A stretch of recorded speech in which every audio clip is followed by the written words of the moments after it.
Hello, everyone, welcome to Style3D channel. In this video I'll show you the entire framework of our Style3D software and some basic functions of the software.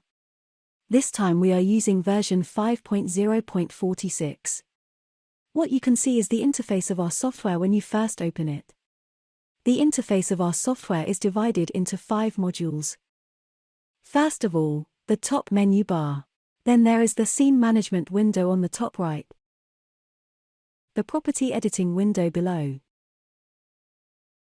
and the 2D window and 3D window in the middle, which occupy the largest proportion of our area. Later I will divide these 5 modules into subsections and then explain them one by one. The top menu bar. Our software functions and basic tools are all available in the top menu. According to the different functions and tools, we have divided the top menu bar into 5 subcolumns. These are Home, Asset, Tool, Measure, and Settings, and then, of course, Files. Underneath the Home, the main functions are the editing of the plates and the sewing of our garments. Under Asset, we add and edit our garment material. Under Tools, we have different methods of outputting visual effects. There are also functions such as Simplify Meshes, Baking Light Map, etc., as well as Measure, which is a different measurement method for our garments or models, can be selected here. The last settings is the editing of the properties of our software. The 5 subcolumns here will be introduced one by one and the operation will be demonstrated. And then we see Files. The files are actually mainly our files to open and save. The most common one here is to import DXF files, which are our version files. You can directly import the ready-made plates into our software and then edit, sew, etc. Then we can export them to OBJ and FBX. Undo and redo. Their shortcuts are Ctrl-Z and Ctrl-Y.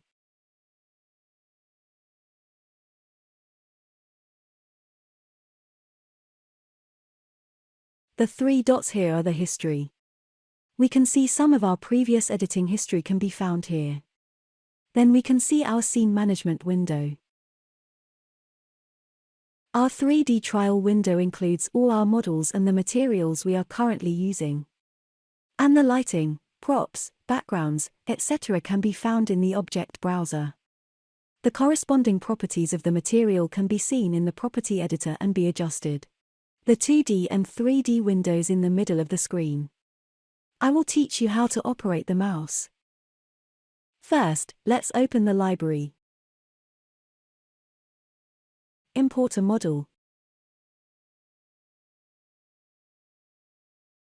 Double-click on it. OK, then we'll add a female t-shirt.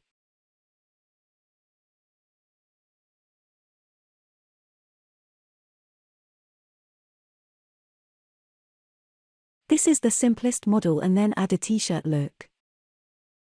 We press the spacebar to simulate, pause, and we roll our mouse in the middle to control the scale of the 2D window. Scroll down the mouse and the whole view will be enlarged, and then we can hold down the middle button to pan and drag our view position.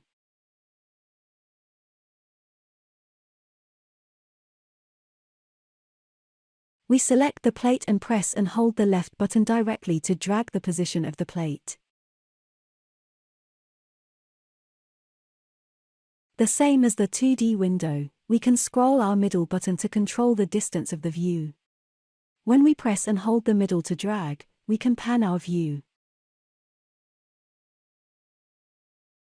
The difference is that the 3D window is a 3-dimensional scene, so we can press and hold the right button to select it and then move our mouse to achieve a rotation function. This is our zoom in, zoom out, pan and rotate.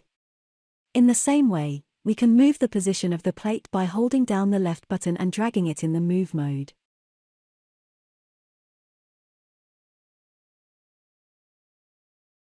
Then you will find that when we keep moving its position and adjusting its direction, it will be in a more partial view. Then we can press the shortcut key 2 to shift to the positive view of our model. Press 8 to turn to the back side. Press 4 to turn to the left side. Press 6 to turn to the right side. Press 5 to turn to the top perspective. Press 0 to turn to the elevation perspective.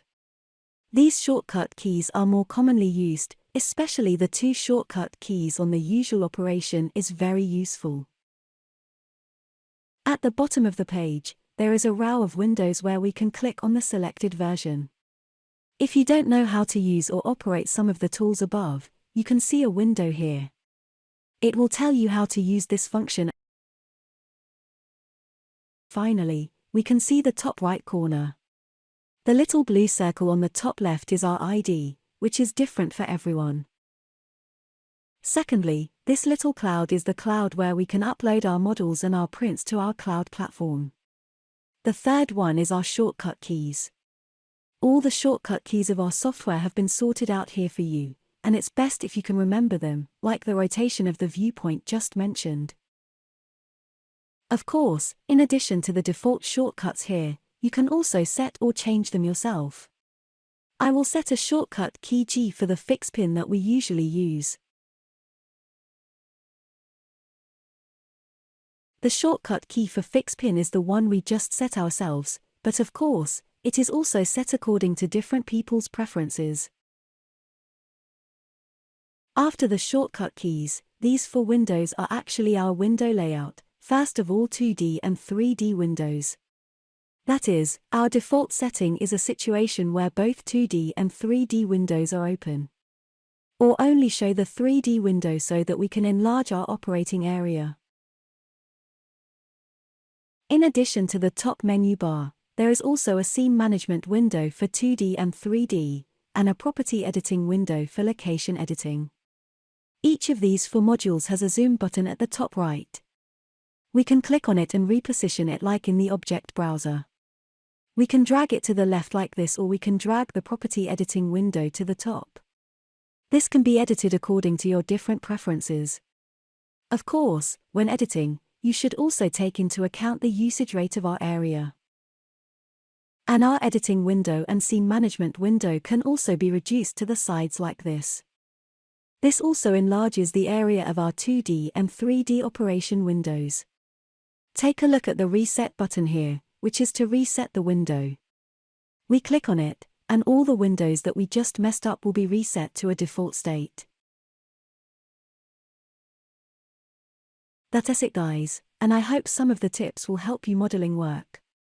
If you like what we do, please liking, commenting and sharing this video. Thanks so much for watching, and I will see you in the next video. Goodbye.